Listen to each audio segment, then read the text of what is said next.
Now we're going to get down to serious business. I want to know if you know this guy. Come here. Bring this guy in here. Get over here. Get over here. You know who this guy is? No. You've never seen him before? I've never seen him before. Today we're going to look at the video. She ordered a hitman to kill her husband from the YouTube channel, The Villains. Now, let's get started.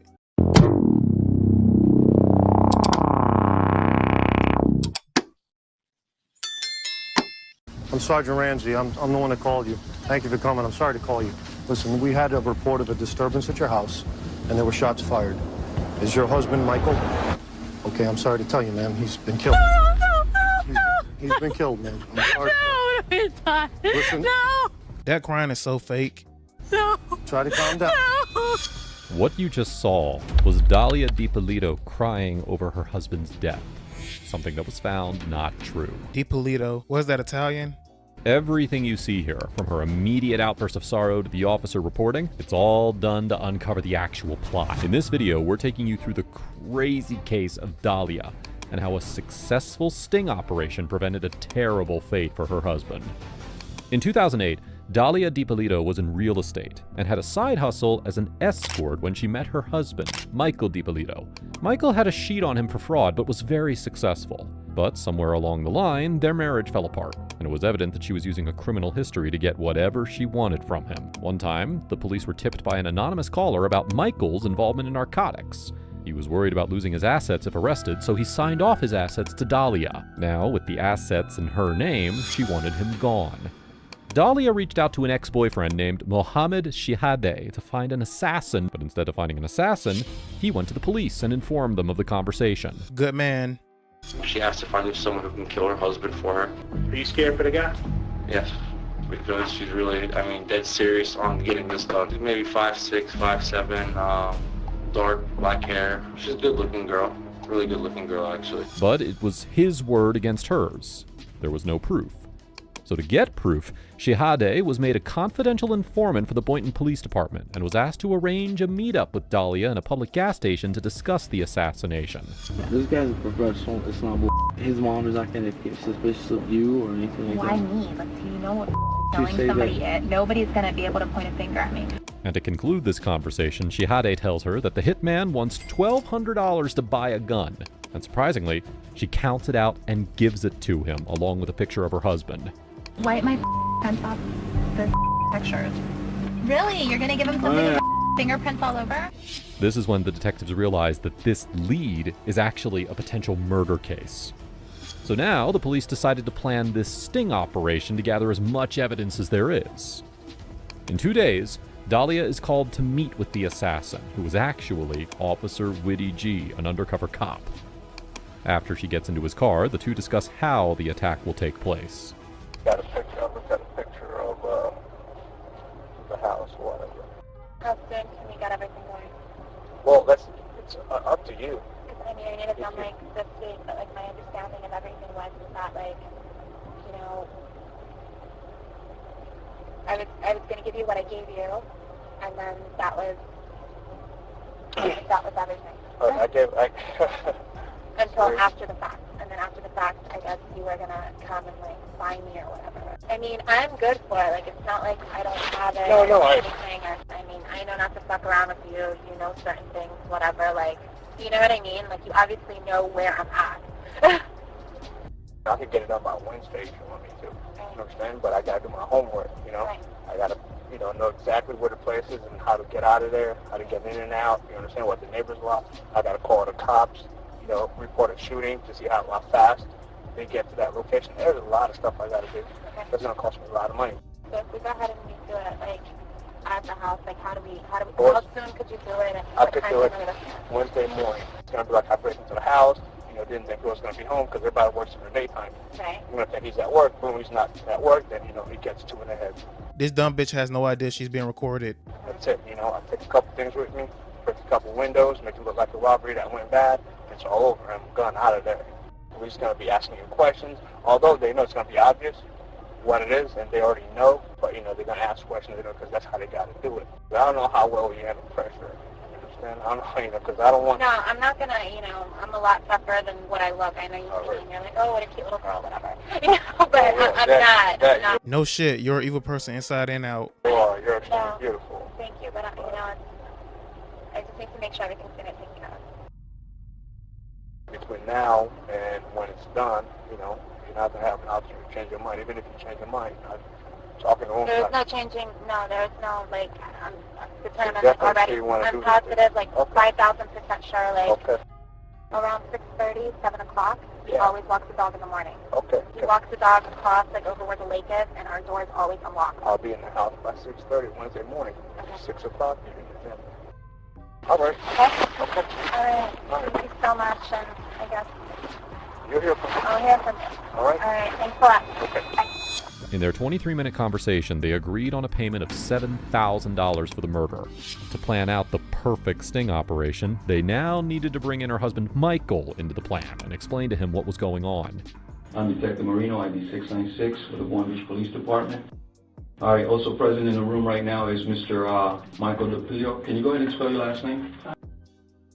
You already know why we're here. Yeah. Reference is Hohenson. It's happened in investigation where your wife hired somebody to kill you.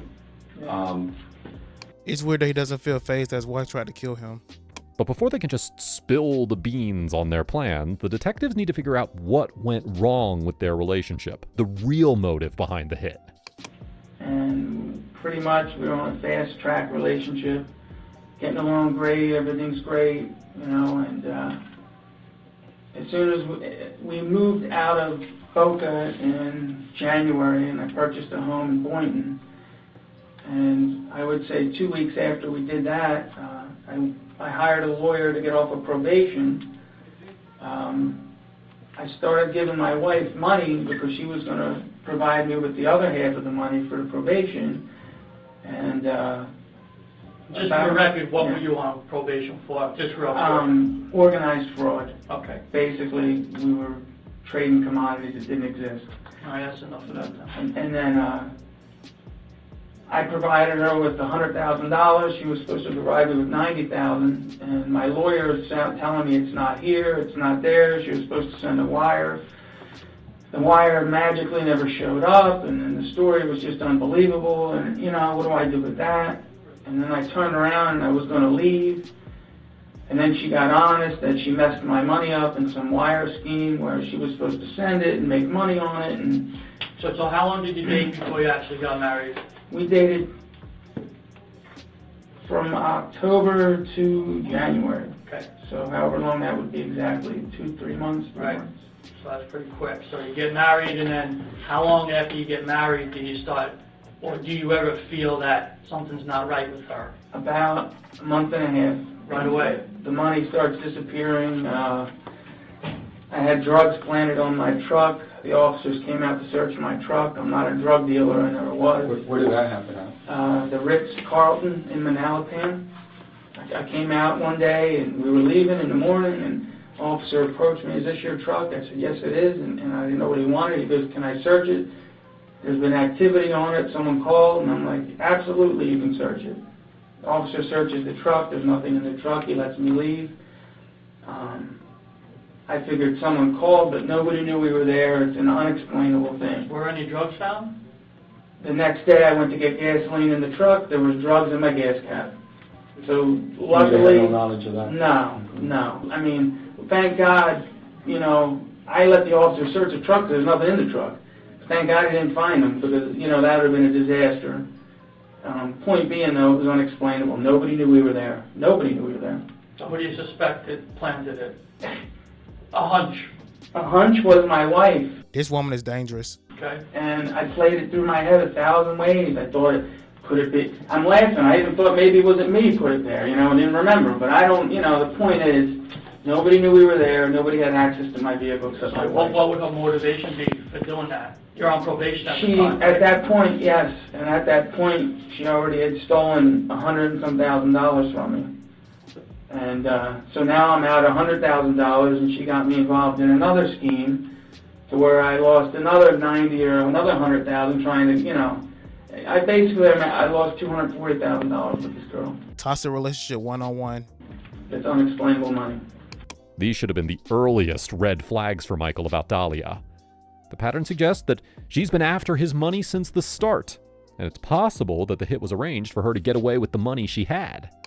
I haven't had this many incidents go wrong in my life, and you know what I mean, in my life, and that I've had since I've met this girl. Like, you know, I haven't had my truck searched 2-3 times. You know, I don't do that kind of shit. You know, so all of this is very out of character for me. My life is, since I met Dalia and since we've been married, the dynamics of my daily life have changed drastically. Like, I don't have police interaction anymore. I don't, you know, and I've seen the police more than like 10 times probably since I've been with her over stuff that's unexplainable and sounds crazy to people. I don't tell people my business anymore because they think I'm crazy. Let me ask you one question here that's kind of puzzling, or that we would like answered if we can. What's her motivation for having you killed? I mean, like, why not just get divorced? Or did she ever mention divorce or separation? Never. So, what, in your mind, what's her motivation? We just purchased insurance policy? No, we just purchased a home, and I just actually signed the title over to her until I could straighten out my other problems with probation, and also, you know, the $200 and some thousand she stole from me, I think is a big motivation. So basically, I guess with my home and everything else, $500,000 of motivation.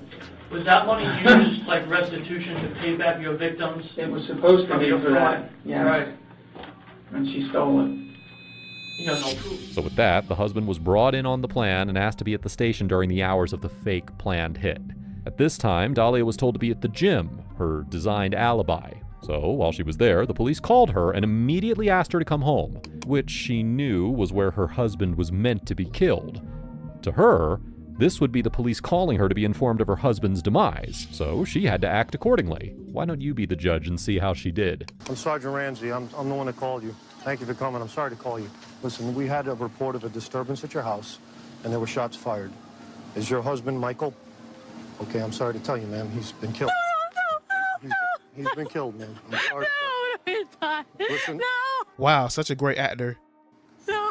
Try to calm down. No. Listen, No. right now we need to get you to the station. No. We need to get you to our police station. I want to see him. I can't let you see him, man. We have to do our job. If you want us to find his killer, okay, we need you to calm down. I'm going to need you to go with these detectives, okay? Does he have enemies? Is there anyone that would want to hurt him? Okay, who would want to hurt him? Witnesses said they saw a black male running from me. I can't let you see him, ma'am. Ma'am, I cannot do this right now. Ma'am, I can't do it. Detective Yopi, I need you to take her to the station. I can't. Ma'am, go with these detectives. If you want to help your husband, okay? If you want to help your husband, you need to go to the station with these gentlemen and tell us everything you know about who he knows, who he's connected to. Don't worry, we've already taken care of your dogs with animal control for right now. Everything's under control. The cops are better actor than her. And we'll take care of everything else, okay? Thank you, guys. Now, Dalia is taken to the police station so that she can answer about the whereabouts. So far, the police's sting operation is a massive success. They just have to see what else they can dig out of her in the interrogation. Protocol that we have to do with this, that you're the wife. We got to advise you of your rights, so you know, okay? If you don't understand any of them, you just tell me, and I'll stop and repeat. And first of all, let me just tell you, I'm sorry for your loss. I just want to see my husband, please. All right, honey. I love my husband. I love you too. No. Her whimpering's a nice touch. She almost sounds believable. You don't want to see him. I just want to see him. Believe me, you don't. Could you listen, please? I'm required to warn you before you make any statement that you have the following constitutional rights. This is something, because we're going to videotape, that I need you to sign also. It gives us the right to videotape it. You want to read that? I don't want to be videotaped. Well, you're being videotaped. That's all part of it.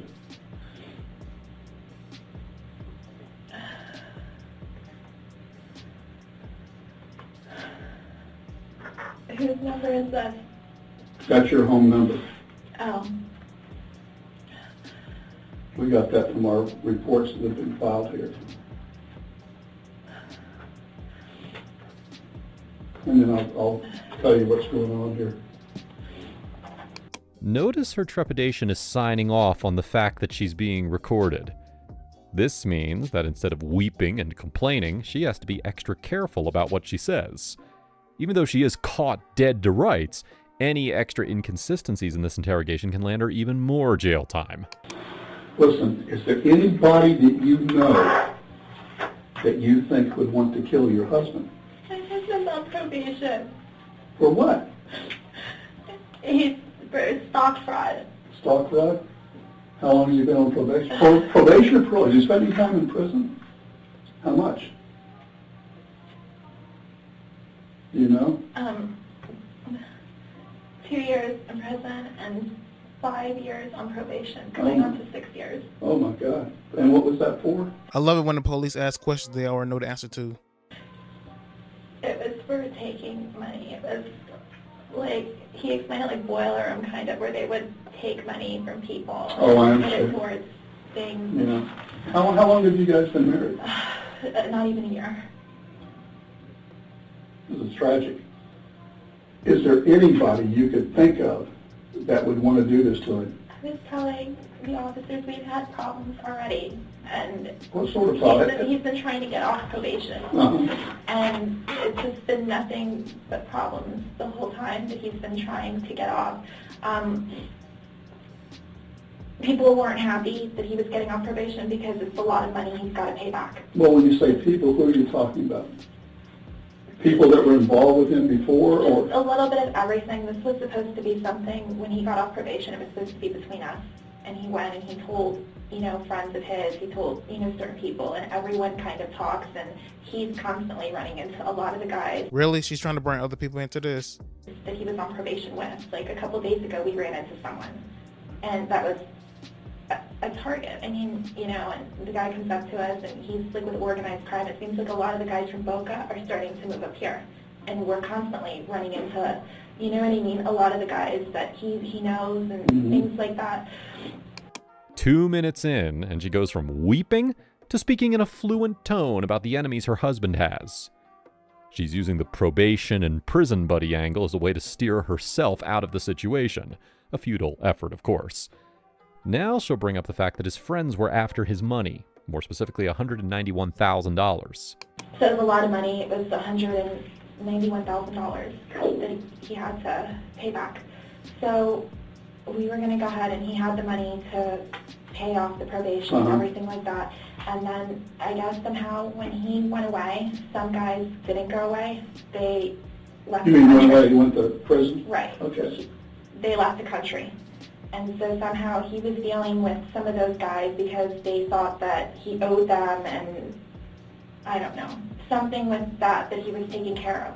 So the money that he used to get off of probation, he never did it. He did something else with that. Yeah. If we go back to Michael's interrogation, he describes this $191,000 in a very different way. And the money, actually, you want to laugh, I hired a really good lawyer.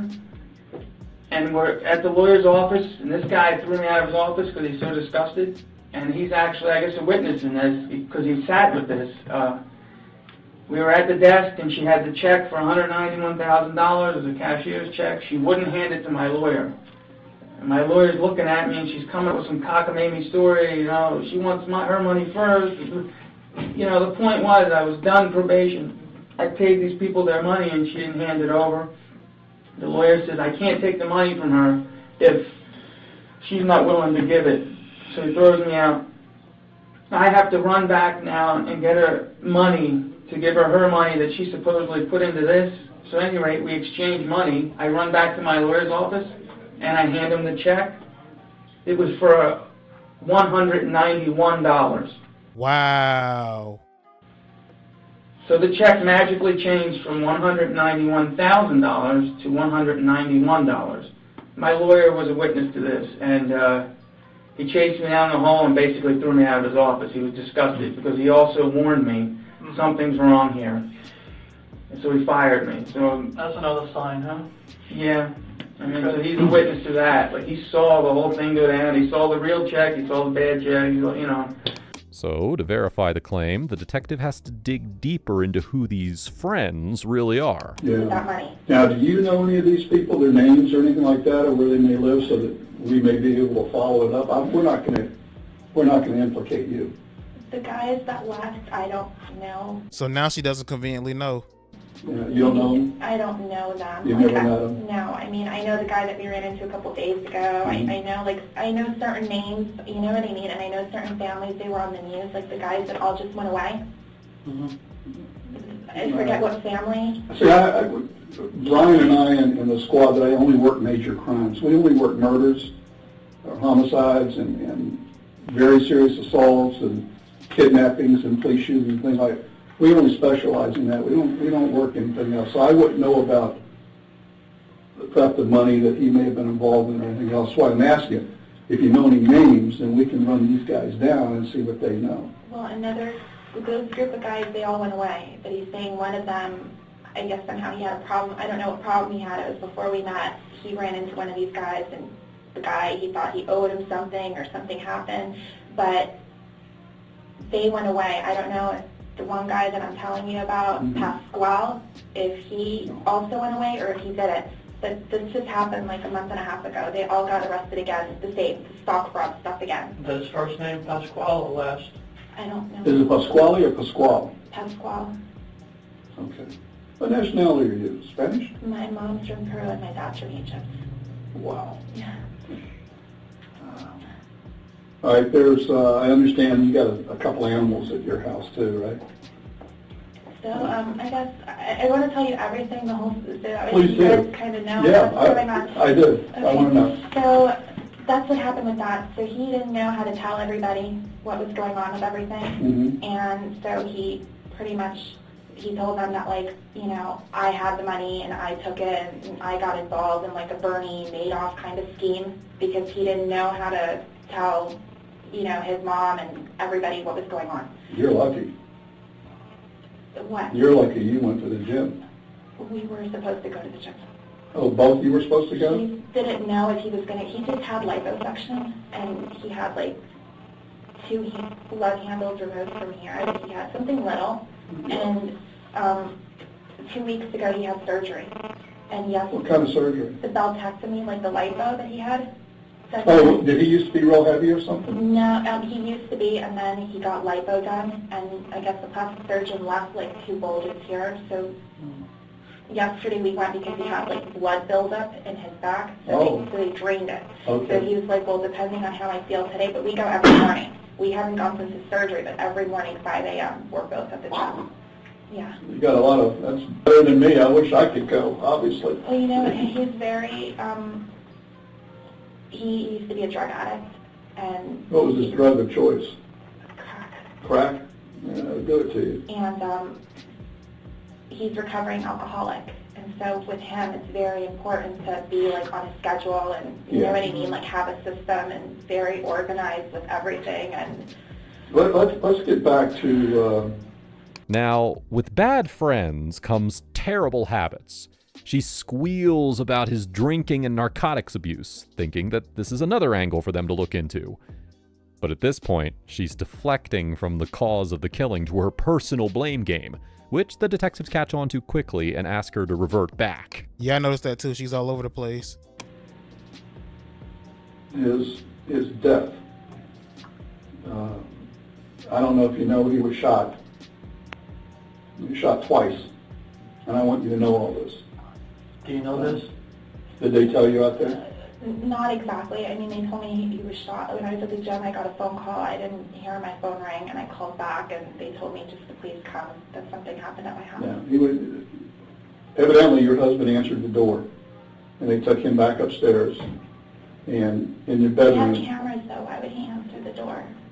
I don't Like, he know. doesn't answer for anybody he doesn't know. I have and no- I mean, the only person, like his probation officer, is like the only. You know what I I mean? have no idea. He would not answer the door. We had cameras, like at our house. Maybe he knows this person. I didn't know you had cameras, we have- because when we got there, some of your neighbors heard the commotion. We have cameras. The front door has cameras. Oh, and that's the back great. door has cameras. Then- but they don't record. And they don't record. Nobody knows, but they don't. We told everybody they record, but they don't record. Oh, God. Because he didn't want them to make a hole in the garage for the recorder to be there because of his car.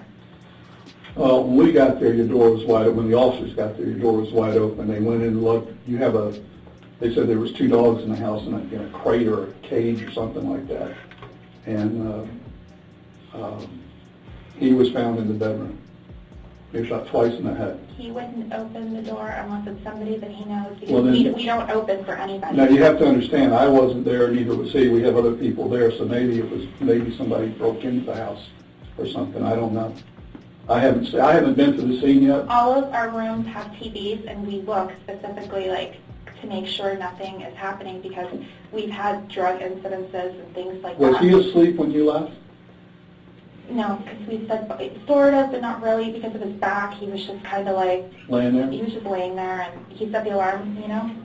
But, I mean, I There was no said alarm. hi, I said, you know, I'll bring you coffee on the way home, and, you know, normal, like normal. There was no alarm. There was no alarm sound going on. I put our little dog downstairs, and he stayed upstairs with the big dog. I don't know. How big is the dog? It's an English bulldog.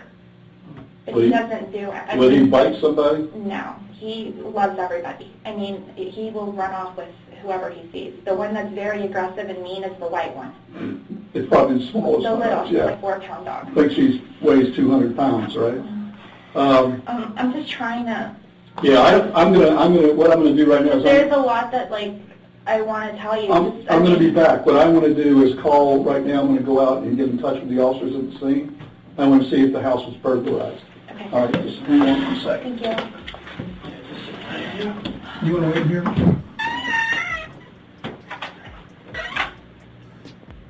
During the conversation, she was informed that her husband was shot twice. When she received this news from the officers, she burst into crocodile tears.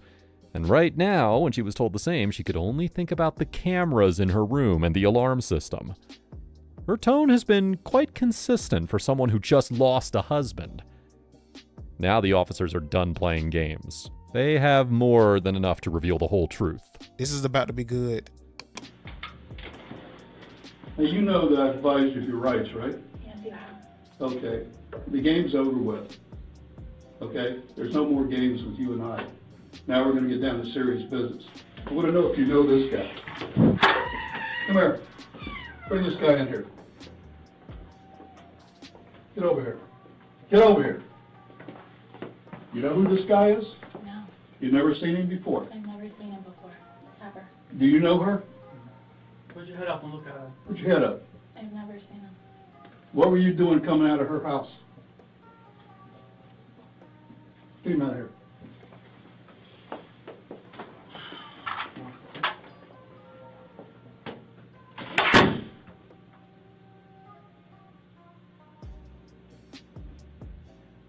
You're going to jail today for solicitation of murder. You're under arrest.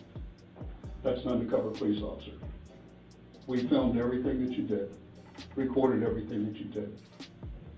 You're going to jail for solicitation of first-degree murder of your husband. I didn't do anything. Did you hear what I just told you? I heard what you said, but I didn't Everything, do anything. listen to me. Everything has been recorded. You were photographed in the convertible when you sat in his car in the front of CVS. What do you want to do? What do you want to do here, I didn't Dalia? do anything. Listen to I me. didn't do anything. You're going to I jail. didn't do anything, please. I didn't do anything. Tell me you didn't do anything. I didn't do anything. You're going to jail today. As soon as I'm done, they're going to come in here and handcuff you and take you to the Palm Beach County Jail, book you for solicitation of first-degree murder on your husband. Your husband is well and alive. Thank God. Oh, yeah, thank God. Please, can I see him? No, he doesn't please? want to see you. I so wanted to see him. He doesn't want to see you. Please. You better quit your playing. Listen to me. I want you to quit your acting and get this over with. I'm not. Yes, you are. Okay. You know what? You need a real good attorney. You need a real good attorney because we're going to show them the film where you say you're 5,000% sure you want him dead. You think I made that up? You think I made that up? It's exactly what's going to happen. I'm talking with you. When I leave this room, No other officer will ever talk to you again. Next time we see you is when you're in trial. Now, you can make it right here, or you're going to trial, and you're going to do life in prison. If you want to cooperate with us, whatever you want to do. It's over and done once I walk out. I'm not coming back in to talk to you. And no one else is either. What do you want to do before I leave here? Because the next officer comes here, going to handcuff you and take you to the jail. I'd like to see my husband, please. No, he doesn't want to see you.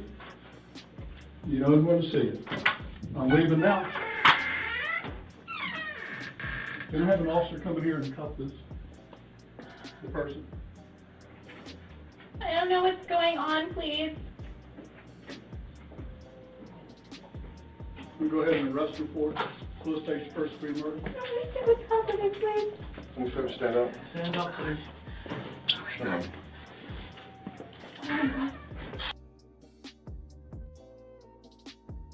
I'm surprised she didn't resist arrest. Oh my God. She's alive. Come here, please. Come here. Mike, come here. Come here, please. Come here. Can't fix it. Why not? I didn't do anything I to heard you. you. Mike, come here, please. Come here. Okay, thank you. We'll take her back to booking, please. On that day, Dalia Dippolito was charged with solicitation of first-degree murder. At the time, the case wasn't popular, but at the same time, the infamous TV show Cops was filming in the area where the police force's sting operation began. During her trial, Dalia's defense lawyer argued that she had been deceived into signing the cops' release form, and asserted that her husband Michael had orchestrated the scheme to be featured on the show Cops. That was a terrible defense. Despite these defense strategies, both attempts proved unsuccessful, leading to Dalia Dippolito's conviction in 2017 and subsequent sentencing to a 20-year prison term. Dalia won't be able to see outside of her prison until the year 2032, and she should consider herself lucky. If she had gone with her plans, she would have served life for doing so. But it was because of this hero, the ex-husband Mohammed Shihadeh, who was trusted by Dalia for this dangerous task, and instead of helping her, he went right to the police. Look at this, Chad. This was the crazy case of Dalia Dippolito. Okay, so that's it for this video. This video was very satisfying to watch. Stay away from toxic relationships, people. Anyways, if you like this video, don't forget to hit the like button. Until next time, I'm Sue. Thanks for watching.